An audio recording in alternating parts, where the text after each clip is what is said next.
Game number 1 is chess, and whilst on the face of it might look like a spelling mistake, it's actually a revolutionary new concept. Yes, it's essentially chess, but instead of moving pieces one at a time, you move them in a giant free-for-all. Each move has a certain cooldown, but you can move as many pieces as you want simultaneously, and the end goal is to take their king. It combines a familiar concept with a refreshing idea and an interesting adventure woven into it. So then we've got Beat Racer, definitely one of the better musical rhythm titles I've ever played. You're essentially a futuristic looking spaceship in something that resembles a Tron Legacy galaxy. You try to escape an increasingly difficult horde of enemies, and you do so by collecting these gems, and you have to do it within rhythm, which is what makes it so interesting. And this game is beautiful. It's beautiful visually, but also musically. Just listen to this.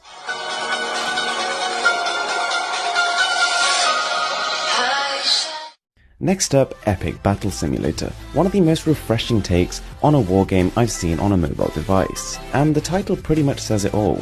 You assemble an army based on a budget and a troop limit, fight against an increasingly difficult wave of enemies, and watch it all happen. Whilst you don't really control the action itself, it's all in the planning, and the satisfaction comes from watching your army tear apart theirs. And it's satisfyingly tactical. You want to put your damage absorbing units further forward, and your more vulnerable gunners further back. So undoubtedly after the recent success of Pokemon Go, the company is back at it again, this time with a slightly different concept. This is Pokemon Duel, and I suppose the best way to describe it is almost like a board game. You create decks of increasingly powerful Pokemon, and you test your wits against increasingly powerful foes. It's a pretty simple game mechanic, but it works surprisingly well, and the strategy is deeper than it looks to begin with. A nice addition is the ability to fuse Pokemon to make them more powerful than they were originally. That keeps the longevity of the game going, and there's also a store if you fancy progressing a little bit faster, let's say. So coming in at number 5, we have a very simple game.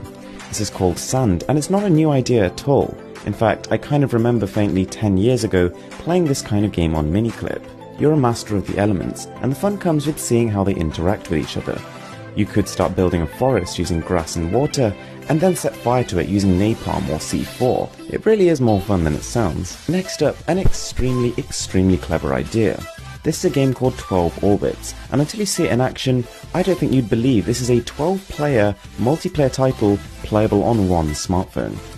Each person controls a certain coloured orb, and the goal is to convert as many of the unconverted orbs to your colour. It has a similar style of play to games like Agario. It's casual, it's easy to pick up, and it's extremely competitive. Rolling in at number 7, we've got Square Dance, a game that starts out like a very casual, very zen title and quickly becomes brain-crushing. Your goal is to line up and then squeeze together squares of the same colour. And it's tricky, it really is quite tricky. And by the time you've hit sort of level 20, you'll be scratching your head and wondering what you've got yourself into. Next up is Dancing Line, and in a similar vein to Beat Racer, it also tests your musical rhythm capability, but in a more direct sense because the game is made such that even if you closed your eyes and listened to the music and tap accordingly, you could technically get your way through these levels. There isn't too much in the way of unlocking new content, but the controls are simple, the graphics are nice, and the soundtrack is amazing.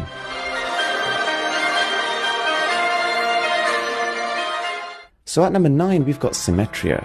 Half game, half brain training, it tests the lateral parts of your thinking.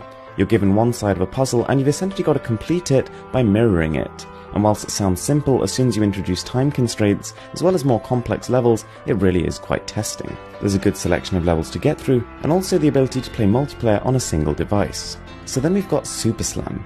And for those of you who remember Pogs, this is essentially that. It was sort of a childhood favourite playground game, and it's never been better on Android. You essentially line up your striker, the large token, and slam it into the pile of other tokens. The more you knock over, the more you keep, and that's the objective.